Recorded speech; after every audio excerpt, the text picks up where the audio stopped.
أعوذ بالله من الشيطان الرجيم. بسم الله الرحمن الرحيم.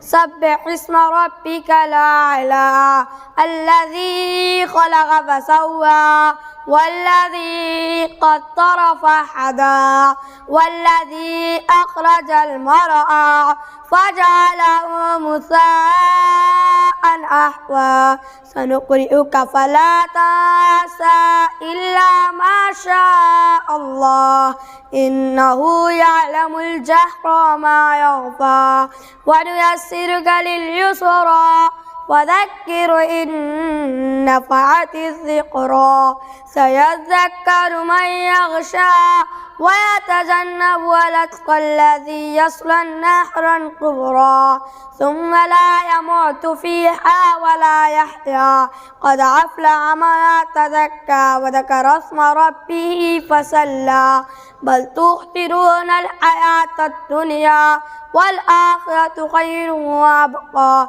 إن هذا لفي الصحف الأولى صحف إبراهيم وموسى.